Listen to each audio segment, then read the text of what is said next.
somebody didn't change it. No, I didn't. Because I put it on my calendar, I did.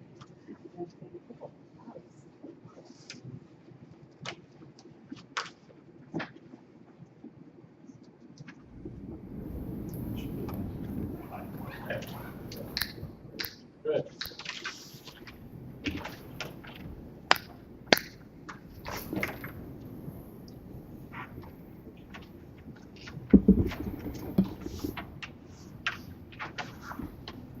Where's Derek? Oh, we're still over there. Yeah, we're still.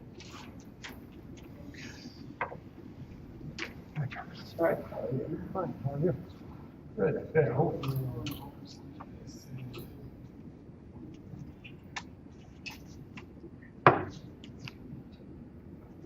That's all right.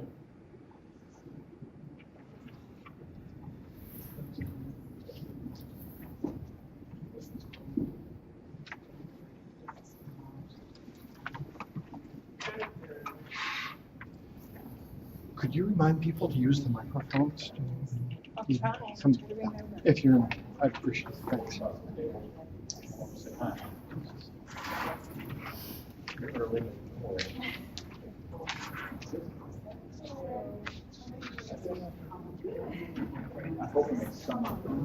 Well, this probably was a 3 payroll month. If we have them twice a year, 2, 3 payroll months per year, and that's probably.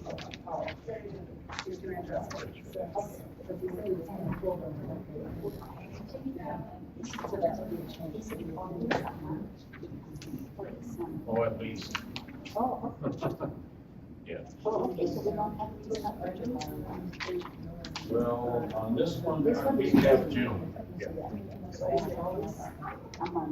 We're always, yes, we're always, yeah. It's just, the amount of time we can file multiple figures and for the data to come in. Yeah, there's no way. Yeah, there's.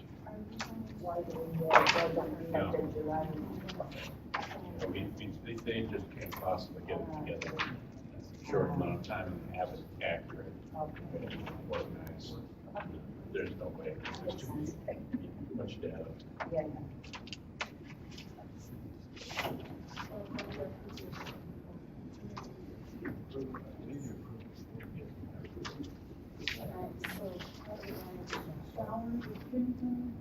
No.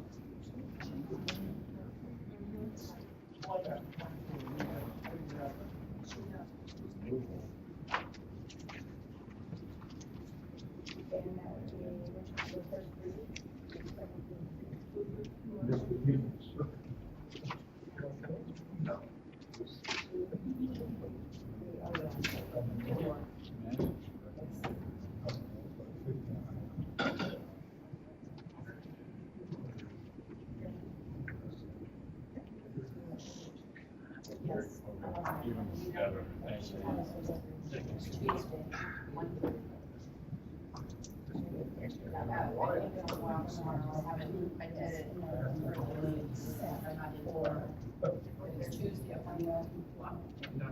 It was rescheduled.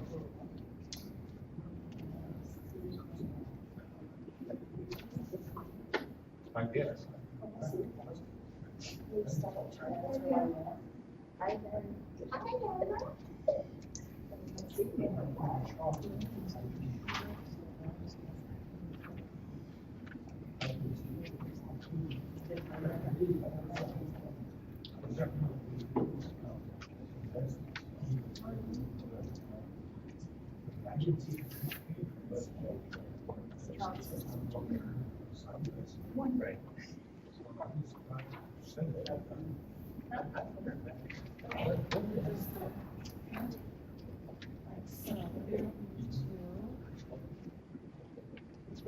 Right.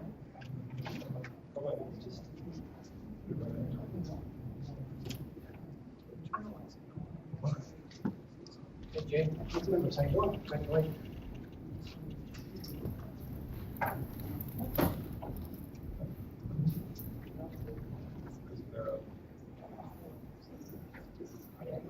We ready to go? Yeah, we're just waiting for Jay to sit down.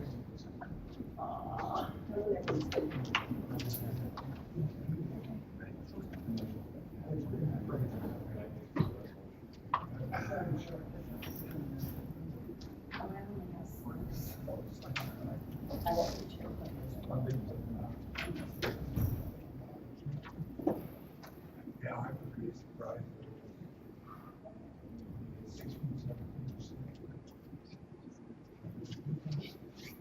I saw it today. Looks like the chapter back. Nothing left. Back.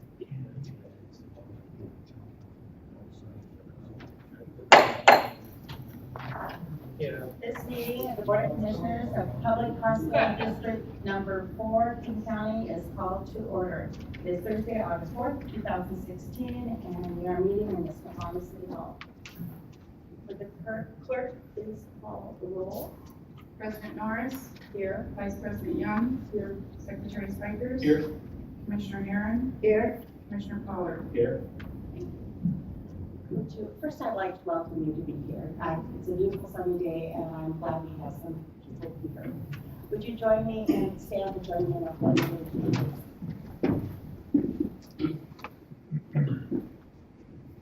Pledge allegiance to the flag of the United States of America and to the republic for which it stands, one nation, under God, indivisible, with liberty and justice for all.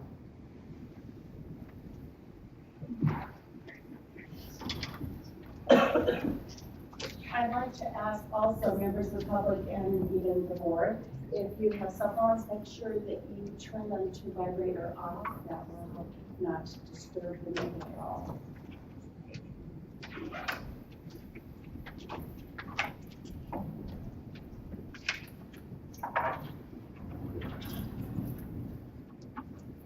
May I have a motion to approve the agenda?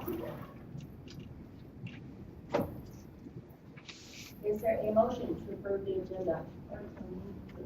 Second. Okay, all those in favor? Now, do we want to amend the agenda? May I recommend, I recommend to the board that we amend the agenda to remove new business items 2, 3, and 4. These are resolutions on the ACO. They were presented in the finance committee, and I will cover under my communications report more detail about the removal of those. But the commissioners have an email from me regarding the reason why, and I'll reiterate that in my report. Is there any objection? Is there a motion to approve it as amended? I make that motion. Second. All those in favor say aye. Aye. Unanimous.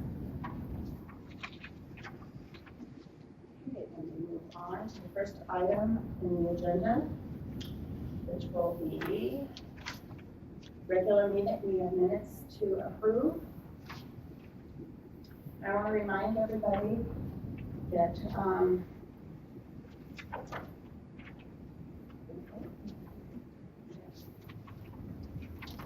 first I'd like to remind everybody that we speak once and then we wait and see if somebody else has something to say and then we can speak a second. We only speak twice according to our rules of order, which is what we've agreed to. Next item of business is the approval of the minutes of the July 7th, 2016 regular minute. Madam Chair, Yes, yeah, before we approve, I'd like to, the July 7 minutes to reflect on those present Tom Parker, CEO, instead of an interim. okay. It still indicates interim CEO. Is there any objection to that?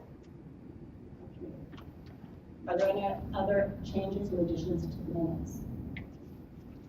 Hearing none, we'll move to a vote. All those in favor say aye. Aye. There's no motion? Need a motion to approve? We had a motion, and that was by Mr. Spikers, and I seconded it.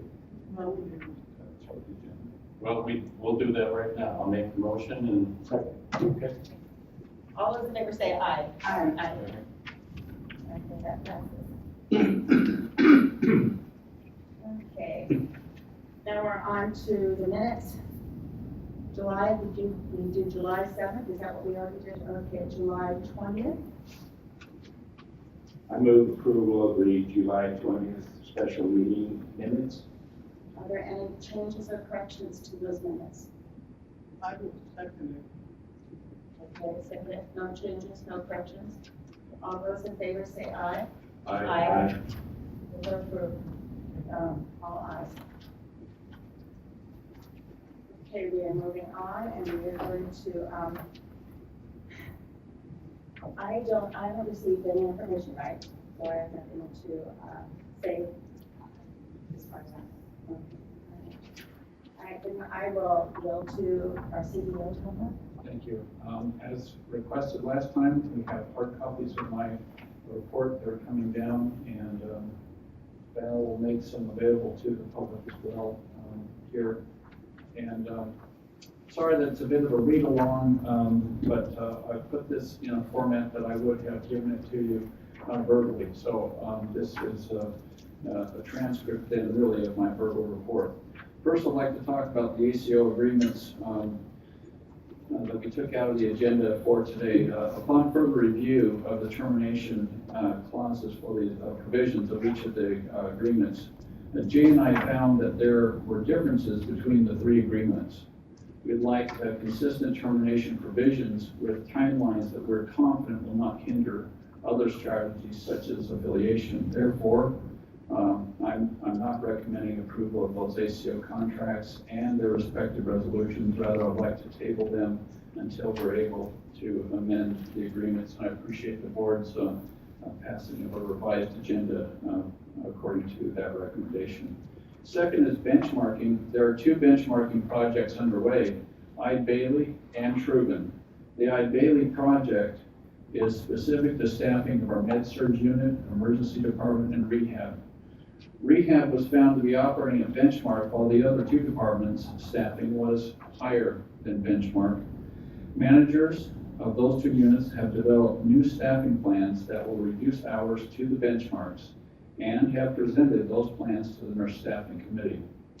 Other staff feedback specific to the med-surg plan has been gathered via survey, specifically on a preference for a mix of 8 and 12-hour shifts or going to all 8-hour shifts. We've now decided to move to all 8-hour shifts for the med-surg unit. Not in the report, but I'll tell you what that enables us to do is to move some hours from night shift to swing and day shift and really better match workload with hours. The process has begun now for staff to make requests for shifts in the new schedule, and that schedule begins on September 1st.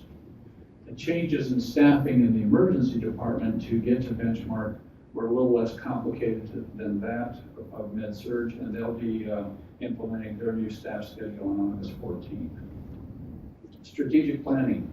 I'm happy to report that all the groups who have been working on definitions for our strategic focus areas have completed their drafts, and those will be sent to the commissioners and the executive team on or before the end of the day tomorrow. As a reminder, these are the next steps in our strategic planning. When you get those, it's an opportunity for you to provide edits, adds, deletes, and get that back to Val, who will then feed that to each of the respective work groups, who will then incorporate those that feedback in their finalization, and you have those due dates there in my report. And second, we continue to solicit community input for our survey, and we'll provide an updated report on that at session number 2. With respect to our work study sessions, the executive team has been brainstorming on topics and reports that we believe would be meaningful to commissioners, the public, and ourselves. And I solicit the commissioners' additions to the topics that we have identified.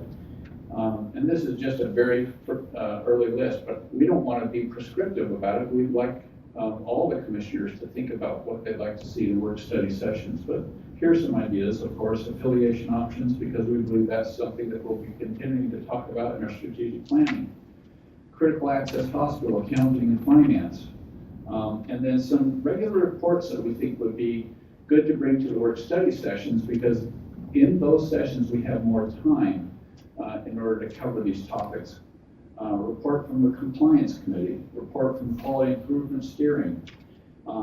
You will want to do quarterly reports on how we're doing implementing our strategic plan.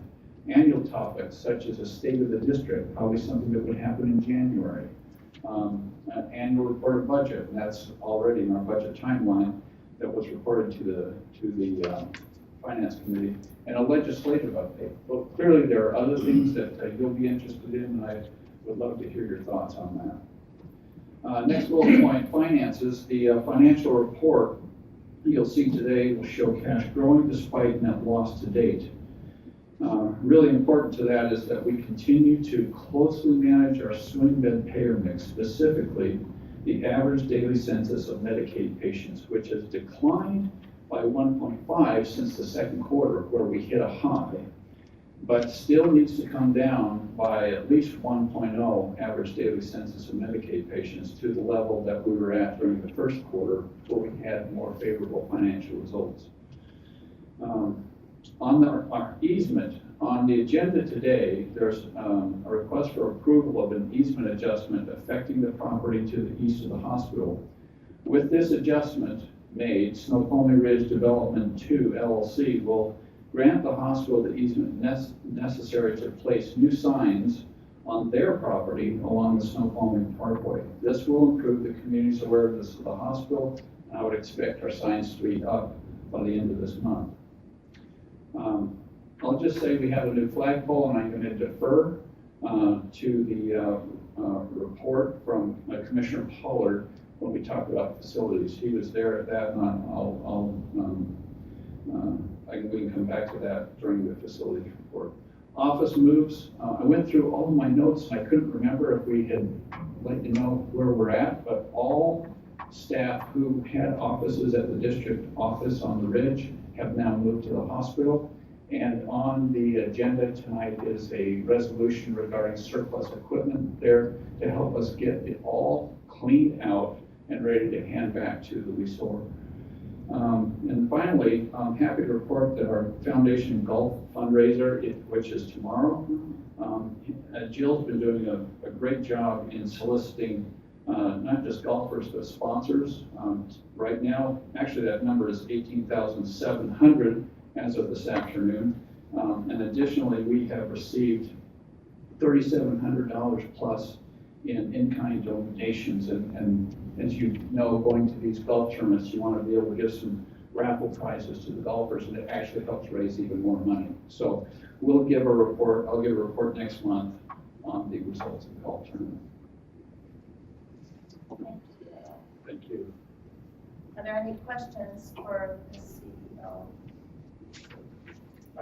I'd just like to express my appreciation for receiving this in writing for the first time. These are all very valuable points of information, and it sure is nice to be able to take this away with us. Good, glad it helps. And we want to make sure, if there's not copies out there for the public in the future, we should. Oh, there are. We brought it up for the public. Great, thank you. Certainly. Thank you. Moving on, the next item in our agenda will be Finance Committee, and the Commissioner Bikers, you have the floor. Right, thank you. John, I just want to commend you by listening to Finance Committee regarding the ACO agreements and looking into it further. I commend you by listening to us and being able to recognize some of the directives I think that the board really would like to do in the future. So, with respect to the ACO, As the other member on that committee, I think it is a refreshing and it is a change that you come prepared and staff takes accountability for the condition of the budget instead of the board pounding and being rude because we can't get results. And the last meetings, Tom and the staff have all come with answers for our problems with suggestions, and they're ready to deal with the problem. They're not just blowing it up, and I appreciate that hugely. It is really, really refreshing. Yeah. It really is, and I appreciate it. And I know some of the board members have been at the finance meetings. I know that some of the public here have been at the finance meetings and have probably have the same type of thoughts about that. Moving on, benchmarking. This is something that I commend the board to, that we agreed to do last November, I believe. We finally got it instituted. And I'm not going to say a lot about it other than it's going to hopefully work.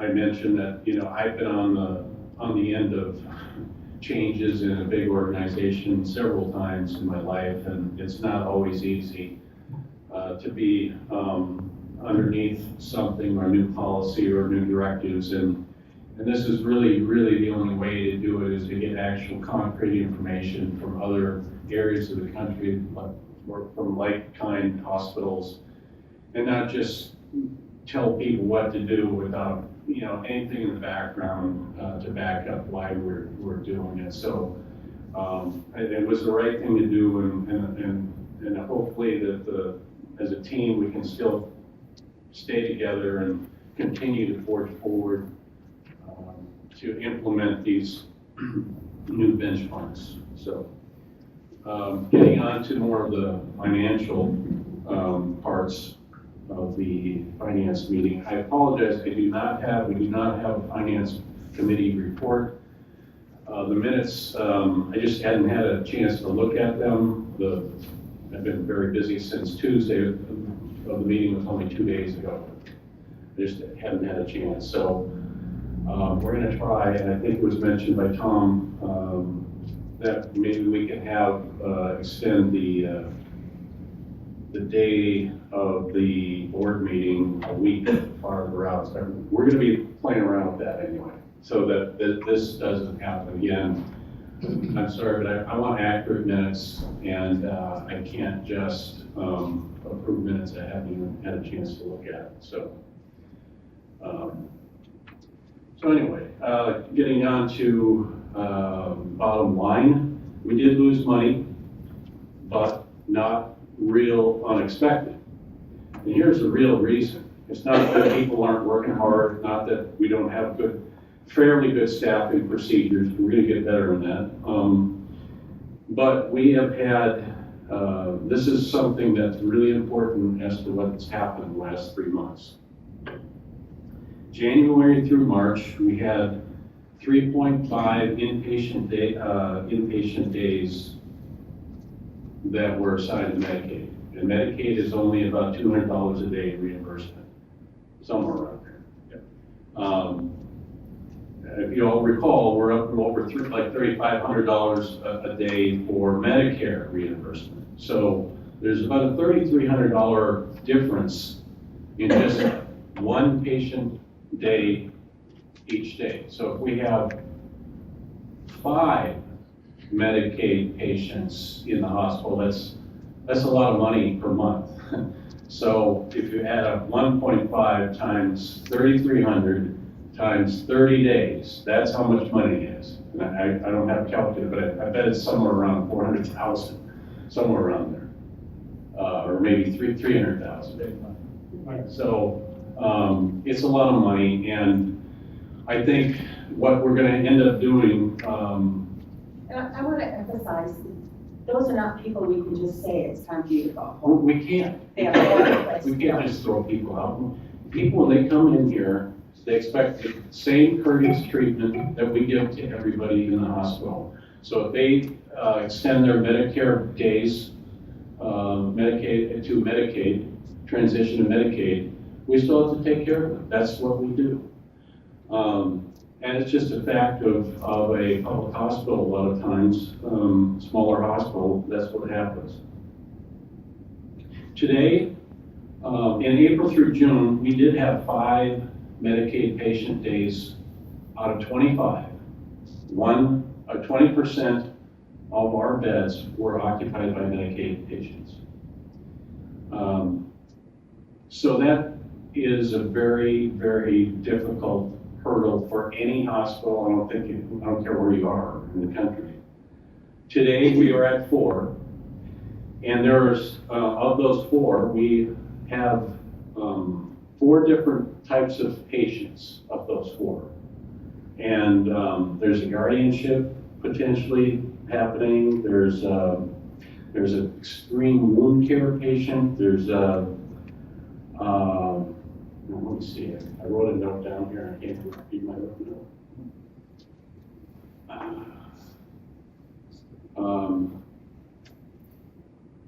Well, anyway, there's 4 separate. We have a social worker that's we're giving him weekly updates with each of these patients. We're keeping an eye on it, but again, we can't, we have to take care of these folks. We can't just kick them out. And there is a way to look at this in the future as far as, one, we can no longer accept Medicaid patients right off the bat. And that's what we're doing right now. We can't do that right now. Maybe in the future, when we get down to 2 or whatever, I think we can do that. But we have to be very careful about that, and I think the staff understands what the parameters are, what we can and can't do. We continue to have 5 Medicaid patients per day here, then that's pretty. I don't think we'd be in business very long. So it's a hard hurdle. It's a fact of life as far as our hospital is concerned. But I think it's going to get better.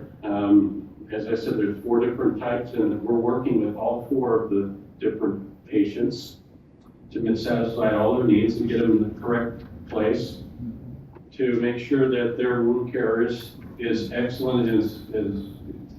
My guess is as soon as that is probably completed, the wound care, probably that patient is probably going to go on. But for now, this is what we have.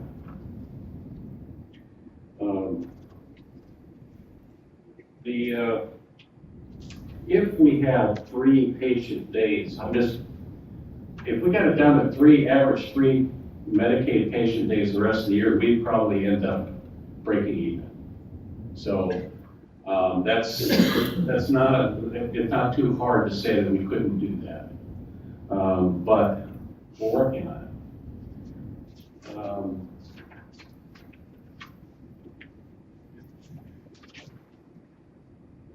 One of the things I raised in the meeting, which I've kind of had our clinics aren't supposed to make money. They're supposed to draw people into the hospital system. The new Accountable Care Act is going to require us to get as many patients and people into our system as possible, and we'll be rewarded for that. A lot of the bigger hospitals are trying to do that and trying to set up agreements with all of the smaller or different hospitals so that they all have access to information. One of the things I've been, and I think both Daryl and I on the committees, the clinic, and I looked at this, and I looked at it a couple different times, and I did some calculating, and I see that we've been told that the patient volumes are at full capacity, but I don't see that. I see it at 8. What I figured out is 8 patients per provider per day. And I think that's about 1/2 of what perhaps these standards are. And so we're looking into that. And I may be wrong on that, but I'm looking at the figures and how many people we have as providers full-time, I've been told. And I divide 6.5 or 1,100 patients per month divided by 625, and I get somewhere around 8 with 21 days working. So, also in that I don't think David has explained, is that we've had providers leave, and some are specialty providers like the women's clinic. So when you don't have that provider, then those clients go elsewhere.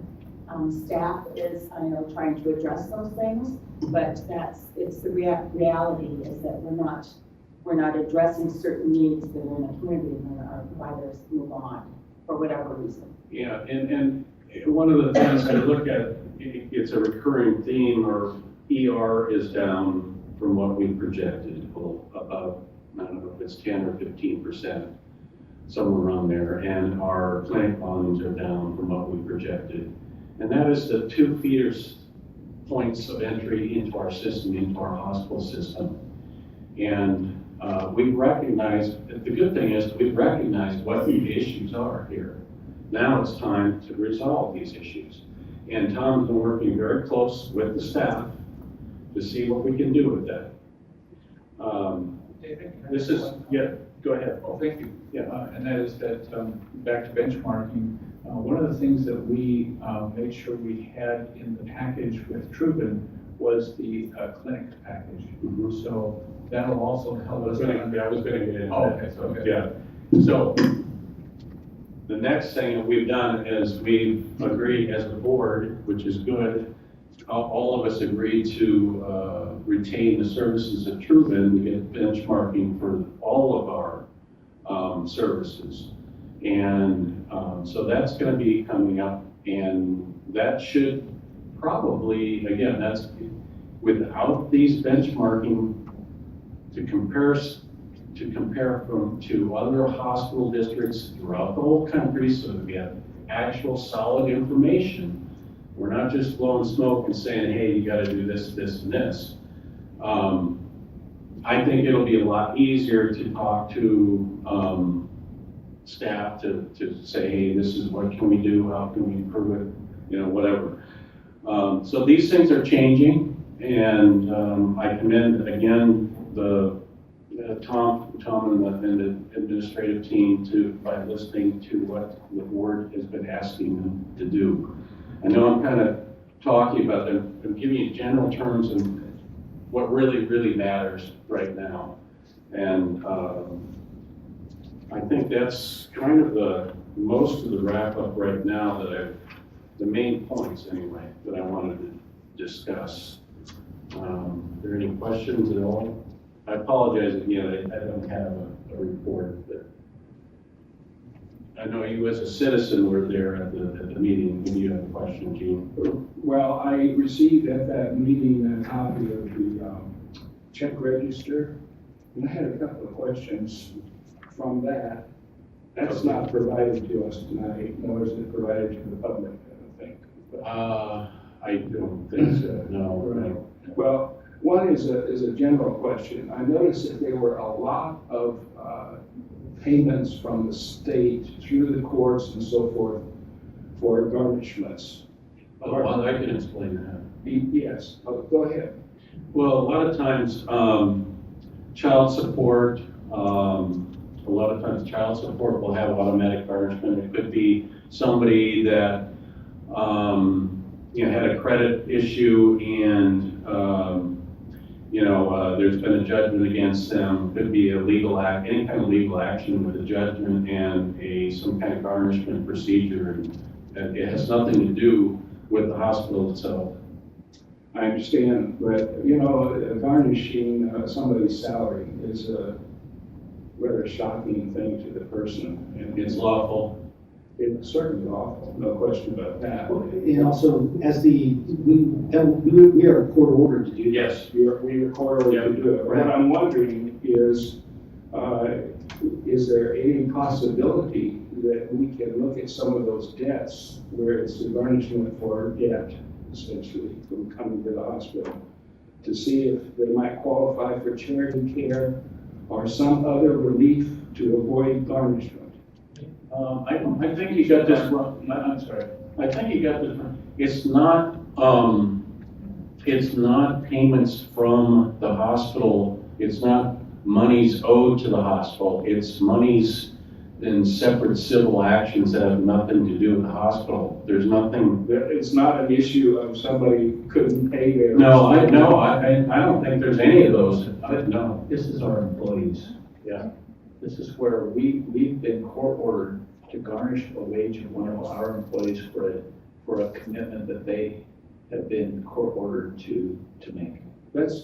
That was not clear from the check register. Of course, they don't provide names, and so No, I don't think it's appropriate to put names down. no, I agree. I'm saying, of course, they don't provide names, so I have no idea to know that that's our own staff.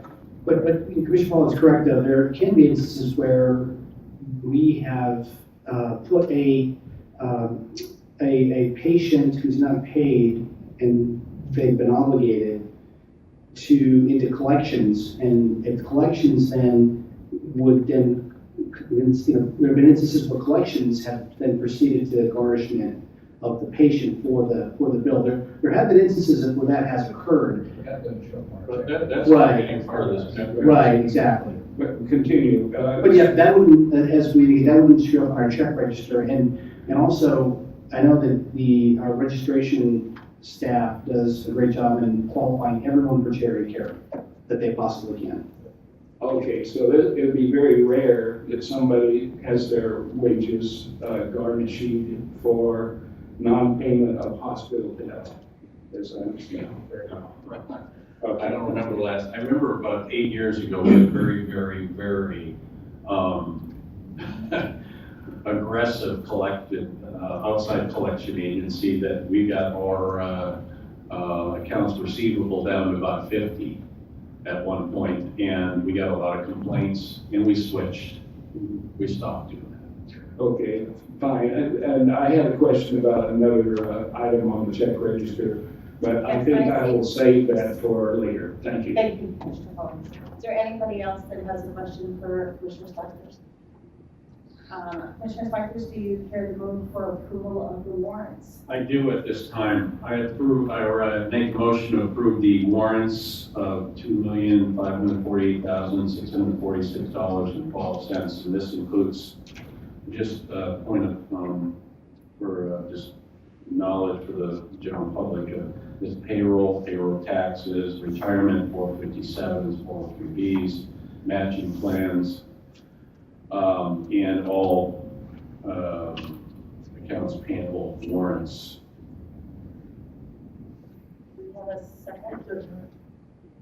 Is there any discussion about the warrants? I have an item, Madam President, and that is I'm going to vote against this because I feel that there is an issue with one of the exempt employees. I believe that employee is being paid too much. In good conscience, I simply cannot approve the expenditure. Thank you. All right, we've had discussion, we will vote after.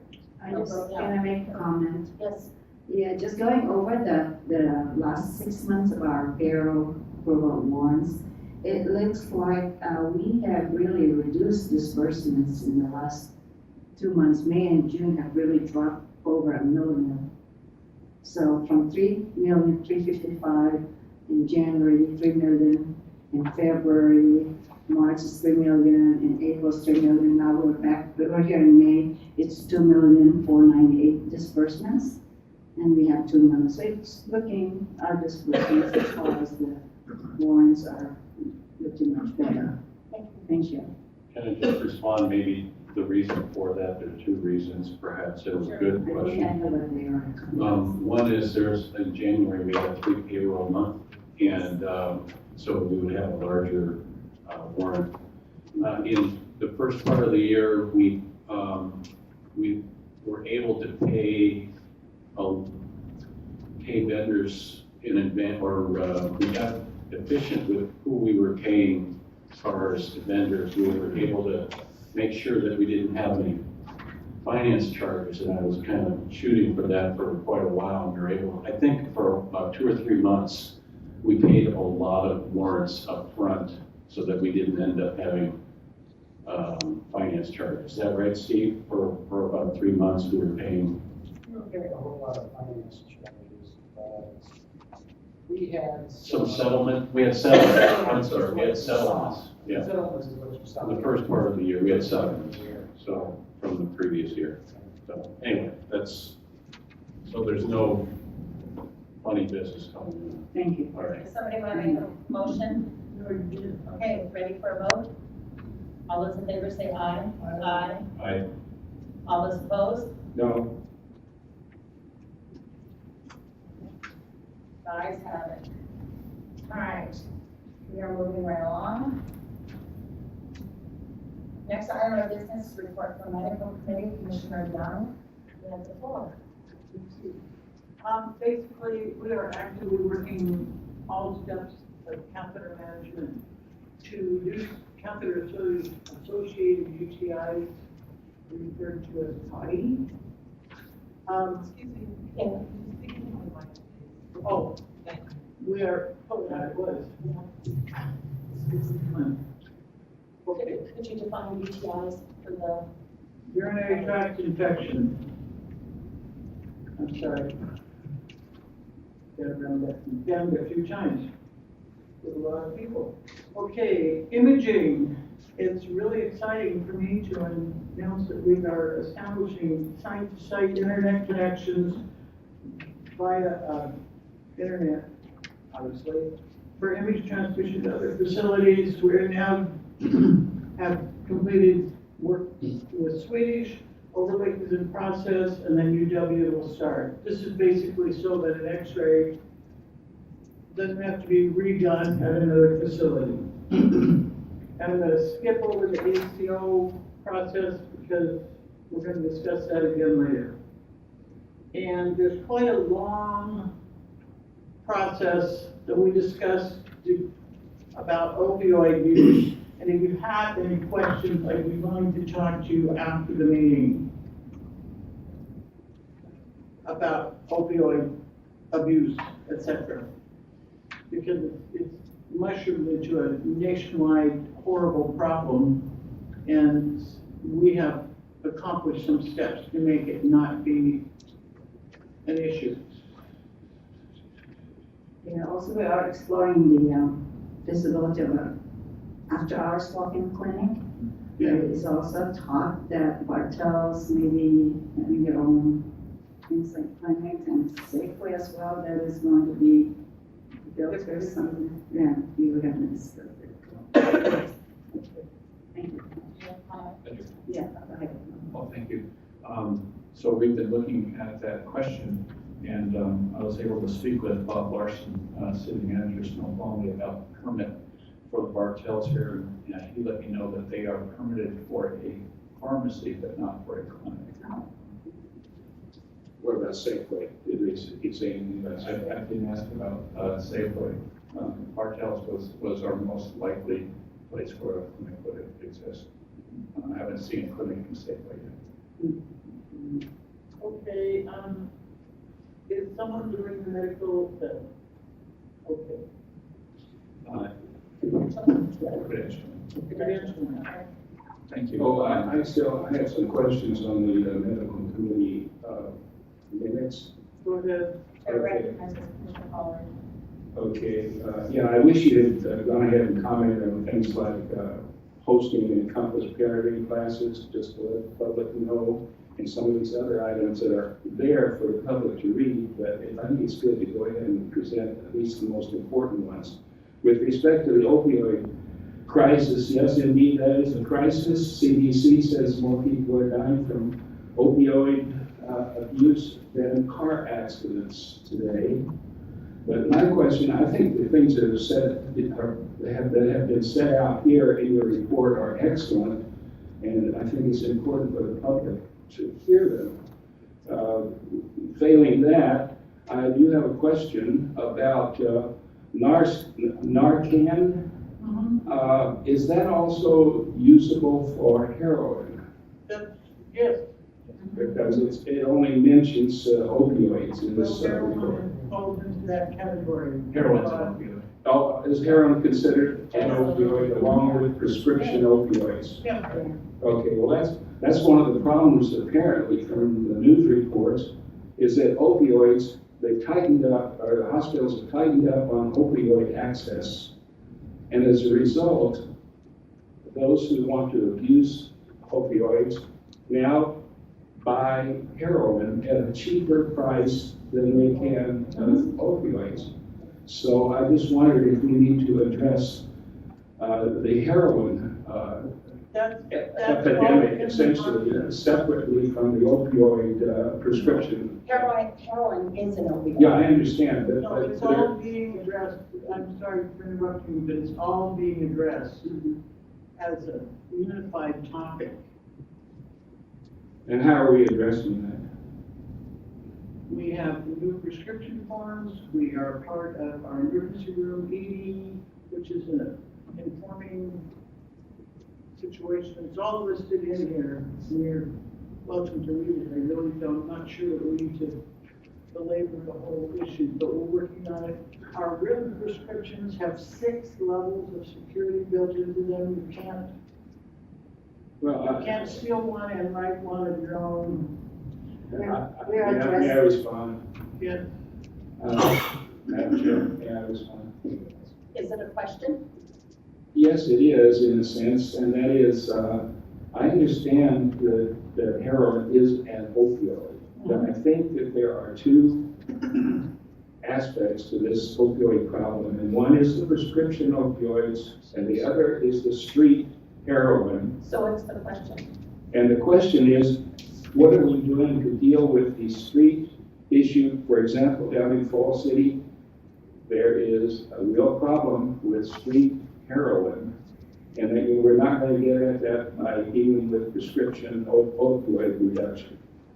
So I'd like to know what we're doing in the area of the epidemic of heroin, according to the Seattle Times. There's only one intervention that we've made thus far, and that is the supplying of our patients with the, I always have to look it up. Narcan, thank you. The Narcan. And we supply that not just to patients who are experiencing an opioid overdose, regardless of the source, but also patients who have a track record of that, or where a family member has indicated to us that it might be helpful to save a life. and there is also, according to Dr. Whitcott, a certain paper form that has to be submitted to the pharmacist that is going to be a safety that's what I measure. said, that's the Right. level. So there are 6 levels, and also different safeguards in terms of a patient that has had more than, that has in the last 6 months, have been with the emergency department. There's an information exchange that they have to fill out as well. So there's several safety net in order to prevent abuse of opioids. Thank you, Madam Chair. I just have a quick comment on that. In my practice, I see at least have one client or one witness or somebody that has a very, very serious opioid problem. And I talked to Tom and Derek, I mentioned, I said, what about, let's look at potential for inpatient detox or something like that. And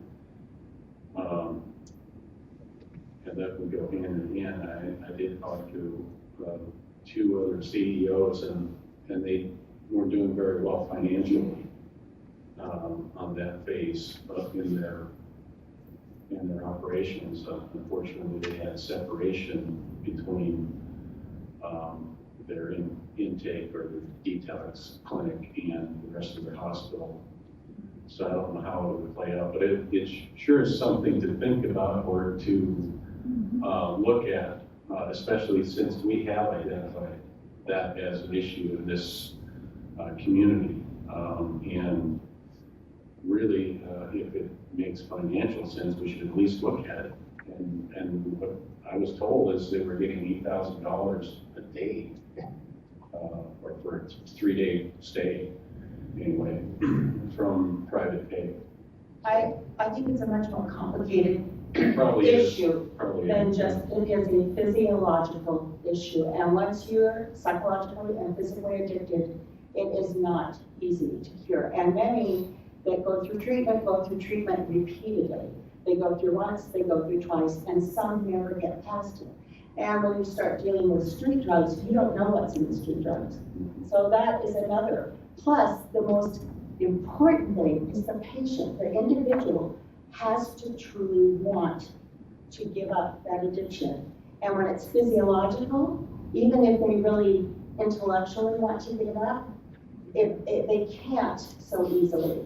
And I know we have a neighbor boy, he's in treatment for the third time in 2 years. So it is not a subject to take lightly. It is not something that is easy. It is very complicated between physiological addiction, emotional addiction, the drugs not being safe that are not controlled, that are made in the street corners, how you get it, what they use for it. It is very complicated. And I don't think we're going to resolve it here, but I think we need to be aware and be willing to do something. A question. I really appreciate that explanation. I think it's good for the public to hear also. As I understand it, pardon me, the Snoqualmie tribe has a detoxification program nearby in Snoqualmie, North Bend, right over here.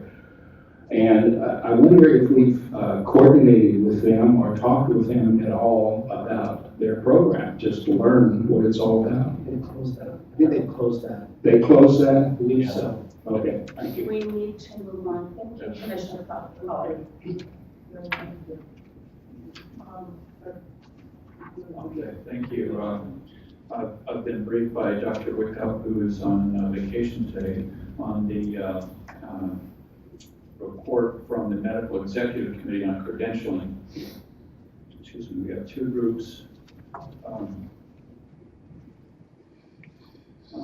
One is initial credentialing. These are providers who will be credentialed for a 6-month initial credentialing period. Registered dietitian Lynn Fiskus, Philip Lowe, teleradiology, Michael Squire, teleradiology, and Jaren Zitron, teleradiology. All were approved by members of the Medical Executive Committee for their initial credentialing, and there were no issues brought up regarding any of their applications. We also had 2 of our current active staff come up for regular re-credentialing. Dr. Elisa Chan, who is family medicine. She does our primary care for senior living, as well as what we call non-skilled swing patients in the hospital, and Dr. Jason Rubin, who's one of our emergency room physicians. Dr. Schlicker moved for approval. It was seconded by Dr. David Kim, and then both Drs. Chan and Rubin, who are on the Med Exec Committee, abstained from the vote because of conflict of interest, and those passed by the majority of the remaining members of MEC. And so as a whole, bring to the board the recommendation for credentialing of these practitioners. I so move. Second. All those in favor say, is there any discussion? All those in favor say aye. Aye. Opposed?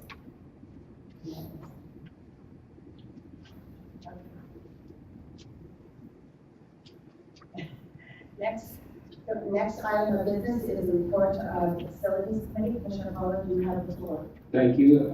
The Facilities Committee meets on the 3rd Monday of each month at 8:30 a.m. in the hospital, one of the hospital meeting rooms, and it's open to the public, and the public may comment. There's a list here of about 11 items. I'm not going to go through them all. I'll just hit a couple of them. With respect to item 1, easement parcel 21, we're going to be discussing this shortly under resolution 5130816. And Jay, I presume you'd prefer to wait until we get to the item on the action agenda? Yeah, that's right. Okay, good. So we'll move right along. We had a nice discussion, or an introduction, let us say, to this concept of making a hospital a community gathering place. That's not our original idea. That came from Secretary Easement at the Department of Health, the State Department of Health. And this was his final presentation to the group that about 200 hospital representatives at Chelan at the World Health Conference there. And so we've been intrigued with this concept, make the hospital a gathering place. Now, at this meeting on July the 18th, we did not go into detail on this. We introduced the topic, a couple of things were tossed out, but the purpose was not to discuss ideas at that meeting, but to sort of give the committee homework to go to think about what could we do to help make the hospital a community gathering place, get people used to coming to the hospital area, and then, you know, they'll feel comfortable, perhaps more comfortable about coming into the hospital and getting healthcare services. So we'll be discussing that. Hopefully everybody's done a little homework on that and come up with some creative ideas. We'll be discussing that at the next meeting, which is the third Monday of August. I thought the most interesting thing that occurred during the month was the flagpole, which was mentioned in the superintendent's comments, pardon me, and this was really a delightful experience. Just to review, originally the architect and planners had a flagpole situated in the circle there by the parking area. And the first responders in the city said, we can't do that because the fire trucks or whatever emergency vehicles might have to run right smack over that circle to get to the ED. And so as a result, that was the end of the flagpole for a while. But the superintendent came up with some creative ideas and coordinated with, I believe it was 270, is that correct? Is that the troop number? Sorry, I'm not remembering that. Okay, a local scout troop. And then we had the generous donation of Jeff and Carol Waters, who donated the funds to install a flagpole. Wonderful thing that they did.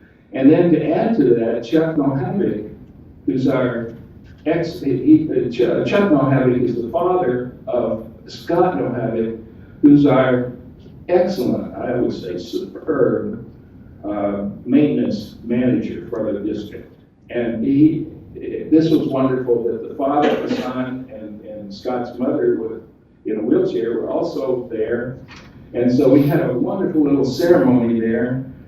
And the raising of the flag with color guard from the scouts, it was great. So I hope we can get something about that in the newspaper. We took a lot of pictures and that may show up. Tom, did you want to have some add to that? I'll just put icing on the cake, and that is that for the first 2 days we lowered the flag, of course, at dusk, and then raised it the next morning. We now have a light on the flag so that it can fly all the time. That's great. Yeah, we were disappointed we couldn't have the flag up the 4th of July this year, but it's going to be up now and all the time, so that's terrific. I think that in the interest of time, I'll just refer you to the written report available on the table there, unless the members of the board have questions. I've got one question. Yes, sir. What's your recommendation for the easement in parcel 21 from the facilities meeting? I think it's excellent. I don't think we really have an option. In other words, we need that to be able to put our sign out there on the parkway. And the only way we can get that right to do it is to get an easement from the property owner there. And that's what that's all about. And when you, is that your? Yeah, our recommendation is. Okay. All right. The other, I just wanted to also, just to make correction again, we have interim CEO. Yeah, we need to change that. Oh, did we have that here? So just for correction. And one of the ideas that I mentioned was to hold a wisdom cafe in our hospital. It's a beautiful coffee cafeteria that we have there that is going to be, we can partner with the King County Library System. They have a foundation that granted several libraries this opportunity to hold a wisdom cafe. And the first one will be in North Bend. And what it is, this is to encourage more of our 55 and up, members in the community to come and participate and share their wisdom, their such as gratitude and what life makes, gratitude, death, happiness, and all the other stuff, and what makes life more, gives more meaning. So there's several topics that this Wisdom Cafe will be tackling. So anyway, that's one of the ideas that I thought would be a good way to bring the members of the community into the hospital. And I gave the name to our CEO, and hopefully, thank you. Thank you, Commissioner and Commissioner Paul. We now move on to the next item of business, which is Resolution 513, 0804, approving the First Amendment to joint access easement, which you just discussed. I don't know if we. I can give a brief overview. Okay, that would be great. Perfect. And I want to make it clear we will not vote until after the comment. Right. So, yeah, and the map is in your packet as well. I can show you and direct you to the portion on the map that we're talking about. I also will note that the General Counsel of Murray Franklin is here in the audience. She's going to give a couple comments during public comment. And I've worked I've worked a long time with Jamie on these easements, and it's been a really good collaborative working relationship. So just wanted to put that out there. So in 2013, the board approved an easement essentially with the same legal description as is contained in this amendment. So all we're doing is amending that easement that already exists. The key thing we're doing is amending the parcels that have benefited from the easement. Back in 2013, the hospital parcel and the city and what's now known as S21, which is the other half of the hospital property, or the other half of the eastern half of what used to be S21, and then we bought half of that for the new hospital complex. And so if you look at on your map, we're looking at parcel number 9076, which is the hospital parcel, 9077, 9067. That's parcel S21. And then what we're doing is making explicit in the amendment that parcel 9078, which is S20, it's right to the north of both of those parcels, making it real clear that that parcel is also a benefited parcel of the easement, and that the easement will run with the land, that's a legal term, to the benefit of S20 as well. So we're just making that technical amendment to the easement that already exists to clarify explicitly that S20 will be a benefited parcel of the easement that's already there. And Commissioner Fuller it was good you pointed out that Murray Franklin is giving us on the corner of parcel 9067, and that's right there at the corner of the Snoqualmie Parkway and Southeast 99th Street. That's going to be where our monument easement will be for signage. And Murray Franklin has been very generous in working with us and making sure that we go forward with that monument sign right there at that critical intersection. I just have one question. I totally follow you and I understand everything, but 9078, is it to be an easement for access to 9078 across the property? I believe it would be the... It's the road in front of the hospital. Okay. We're allowing access in the road in front of the hospital to the parcel to the north. Okay. So that, It kind of goes around the hospital, or does it doesn't cut through the parking lot, right? Our parking lot, right? It's the main roadway that as you take, it's Frontier Avenue, right there where the roundabout is as well. Mm-hmm. And then it would continue north up to the old property line of our property, and then it would. It goes all the way up to, the edge would be the power line. Is that right? The power line is the north part, right? It would be... Well, this easement already exists between Southeast 99th Street and our property line, and the S21 property line, We just need, what we're doing is making it real clear that S20 can also use that easement, that it's a benefited easement. How many, I think it's great, but how many, just kind of curiosity, how many buildings or residences are going to be on that? Well, we don't know for sure. The question of whether affordable housing will go in there is still, I think, undecided by the city, but that's between Murray Franklin and the city, and so we're not really sure. But you know, one of the things that we thought about the added benefit though is that it will bring traffic through the hospital daily, and I think that's a benefit in terms of bringing exposure to the hospital and helping to raise awareness that we are here. I understand that. What about any upgrades that the city requires for that easement in order to accommodate the extra traffic? Right. When you do a traffic study, you always have to do something, and you always have to. Yeah. Is Murray Franklin going to be liable for all of the costs of any kind of? Well, there is a cost sharing agreement for any improvements that are necessary, and so all of the parcels that are benefited will participate in that cost sharing agreement. Again, if you think back, you know, our property was originally intended to be multi-residential properties and apartments and condos and so forth. And when the initial traffic studies were undertaken, it was that use.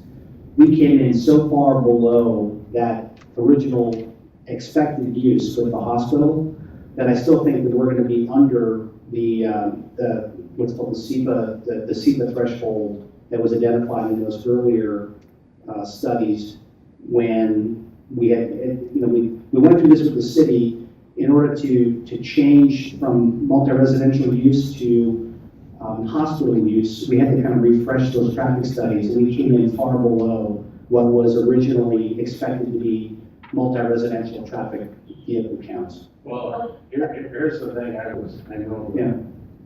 Go ahead. The traffic impact study that you do for the hospital would be different than a traffic impact study for this property if it's residential. Is that what it's scheduled to be? Is it already something? No, those are properties already in incorporated city of Oklahoma. Yeah. And so you still have to have a traffic impact study. Those have all been done. Okay, and so those won't change from this. Those won't need to be redone or anything? Well, that's between Murray Franklin and the city. Yeah. Right. Okay. Yeah. Yeah, but you just said that we would be sharing the cost of any additional studies. Well, I mean, I don't know the extent of any traffic study updates that have to be done between the city and Murray Franklin for any type of multi-residential use on S20. But what I'm saying is that those parcels to the north were always going to be residential.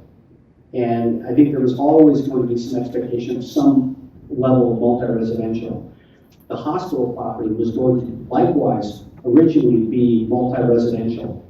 And the original traffic studies were done that confirmed that the traffic counts were going to be tolerable. So when you add in our diminished traffic use, we're going to be well within the tolerance of the earlier traffic studies. But, I mean, these are things we're going to have to address going down the road.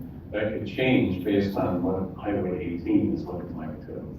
That's true, yeah. But it's a growing community for sure. Are there any other questions about this resolution? Okay. And we need to move on. The other resolutions, the next resolution we are going to go to is, as we're skipping, we've eliminated 04, 14, or 15, we're down to 17. Surplus equipment. Is there any discussion? Do we know how much?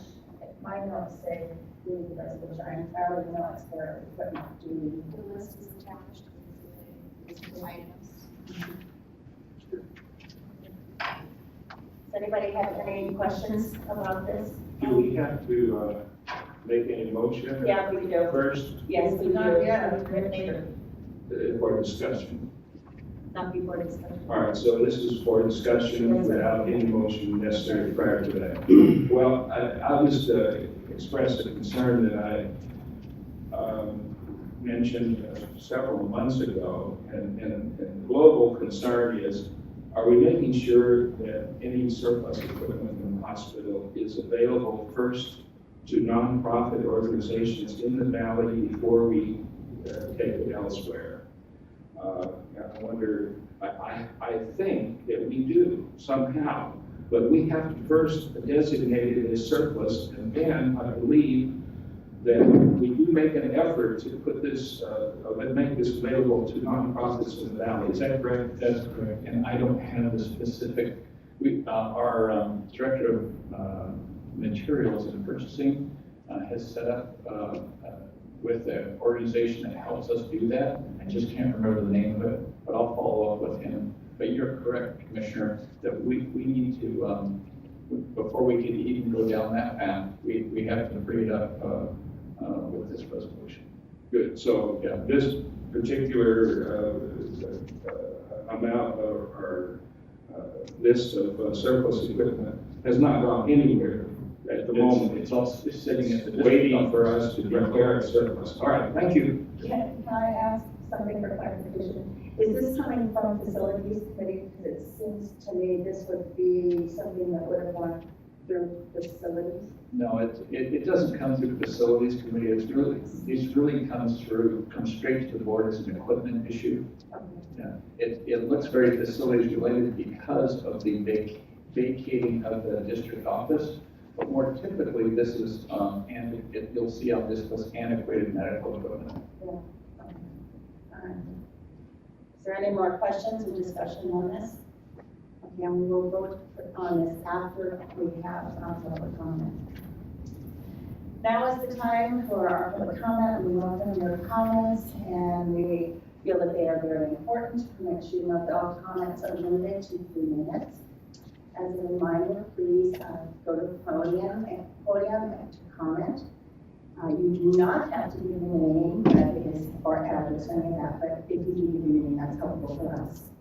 Note that we will not be entering into dialogue at this time. It is our opportunity to listen to you, and that's what we will do. So is there any public comment?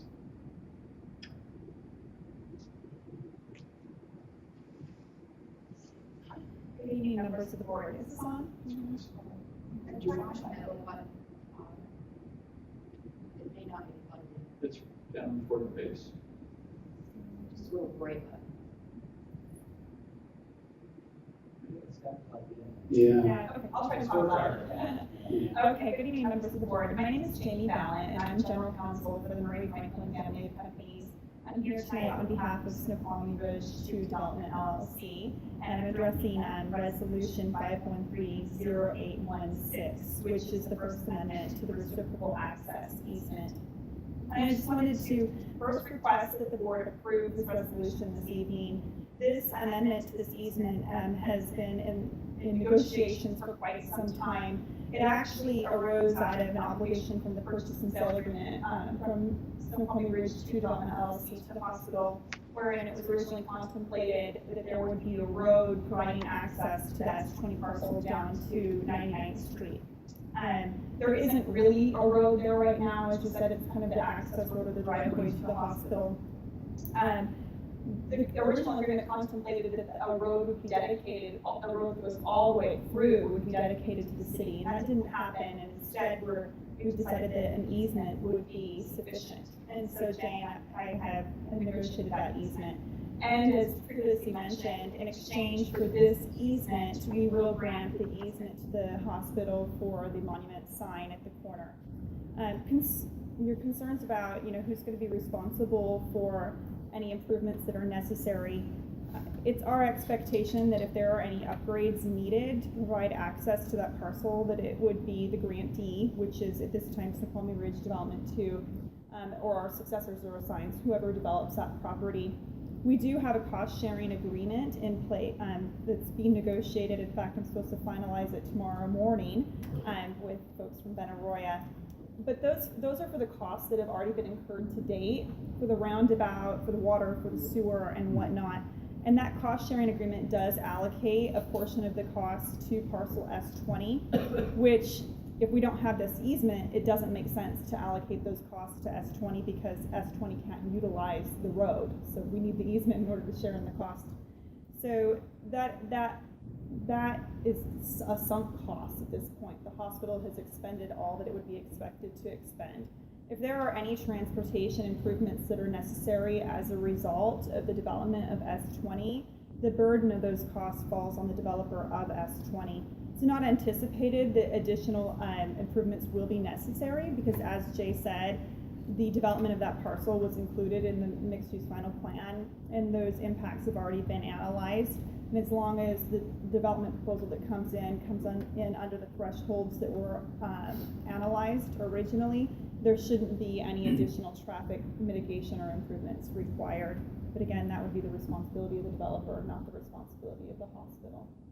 And it's our understanding that this access would not be a primary access to that site. There is alternative access further to the east, and this would be secondary, potentially even emergency type access.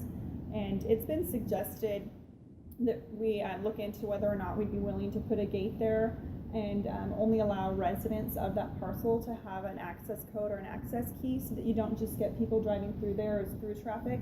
And that's certainly something that we can discuss if we can probably work out, because again, it's not intended to be primary access.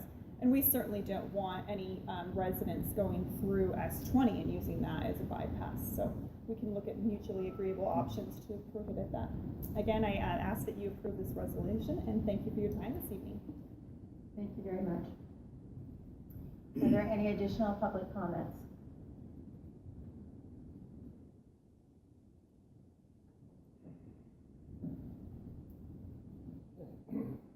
So for the record, my name is Scott Scowcroft, and I live in West Seattle.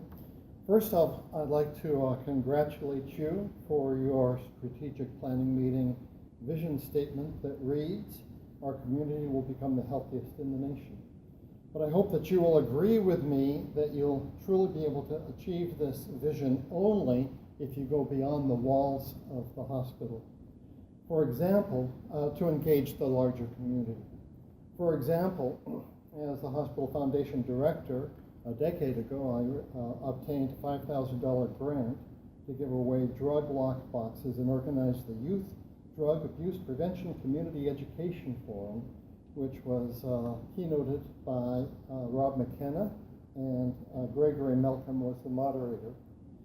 I obtained a $50,000 grant from the Washington Health Foundation so that the rehab department could deliver 3 times weekly falls prevention exercise classes at Mount Sinai Senior Center. I obtained grants to fund numerous key leader summits and invited Encompass and Snoqualmie Valley Community Network to participate as co-sponsors. These are examples of how the district has historically engaged the community partners to help improve health of families throughout the valley.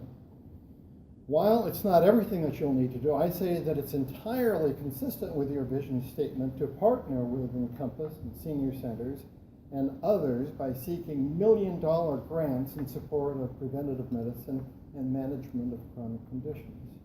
If the Snoqualmie Valley Community Network can do this, and they have done this, then so can you. And I'd say that there's no better person to implement this lofty goal than Jill Green, assuming, of course, that you give her the right marching orders and that you give her the resources so that she can do her job. Finally, I hope that you will agree with me that neither Overlake nor Swedish or any other external entity can or would ever think to fight for the Snoqualmie Valley as well or as fiercely as would Public Hospital District Number 4. I don't want to say too much tonight, but if you don't believe that government can or should manage the delivery of health care, then I'd like to suggest there's no better time than now for you to voluntarily resign from the board. Otherwise, I fear that you may not be only jeopardizing your own personal legacy, but more importantly, that you might be keeping this Board of Commissioners from living up to its potential and accomplishing great things. Thank you, Scott. Thank you. Is there any other public comment? Last one more time. Any more public comment? Okay, and we'll move on. Okay, we now have a resolution before us.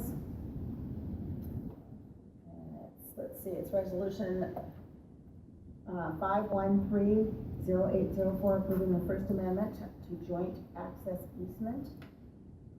Do I have a motion? I move. Do I have a second? Second. Is there any discussion? I just thank the, I forget your names, but thank you for explaining that. It really helps set my concerns at ease, because I have those kinds of concerns, and you answered them completely very much, and I'm very happy that you were here to do that, because I was a little apprehensive about this. All right, thank you. I did what Commissioner Spiker said. I had some concerns also. Thank you. Yeah, thank you for articulating it so well. At least I can understand what's happening. Thank you. Is there any other discussion, questions? Is there a motion to vote? Go on. All those in favor of resolution 5130804, please say aye. Aye. All those opposed, say no. It's unanimous. We are skipping 514, 515. These are all on the agenda.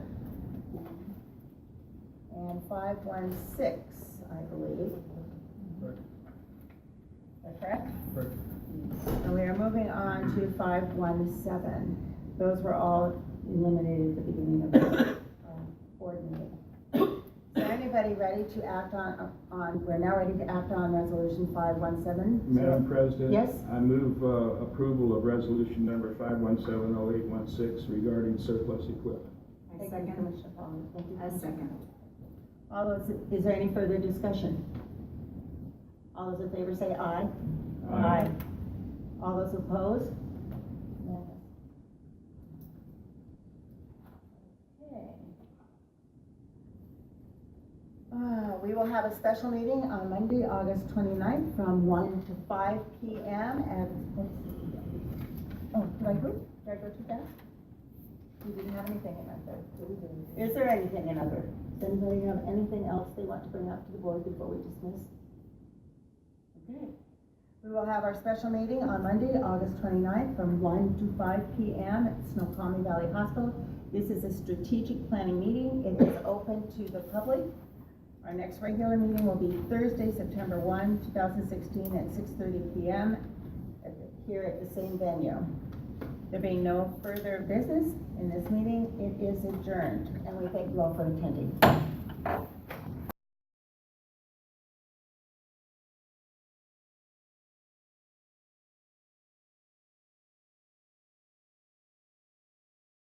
To joint access easement. Do I have a motion? I move. Do I have a second? Second. Is there any discussion? I just thank the, I forget your names, but thank you for explaining that. It really helps set my concerns at ease, because I have those kinds of concerns, and you answered them completely very much, and I'm very happy that you were here to do that, because I was a little apprehensive about this. All right, thank you.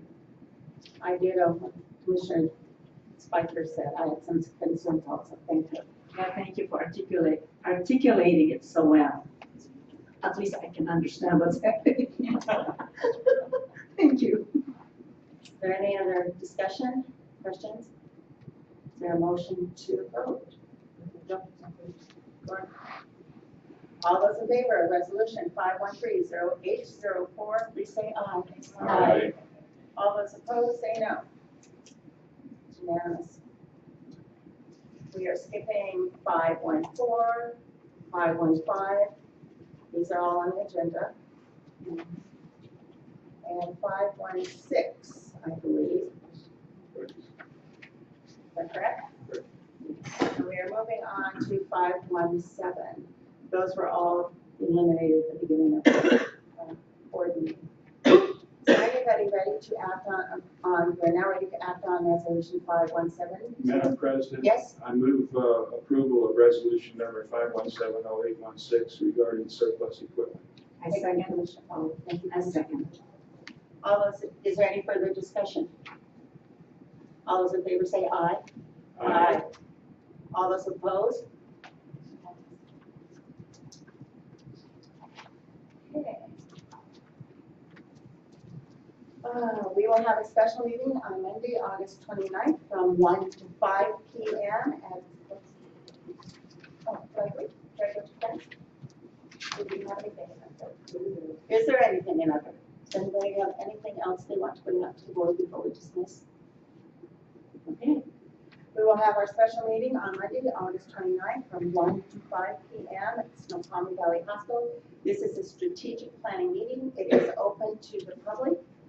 Our next regular meeting will be Thursday, September 1, 2016 at 6:30 p.m. Here at the same venue. There being no further business in this meeting, it is adjourned. And we thank you all for attending.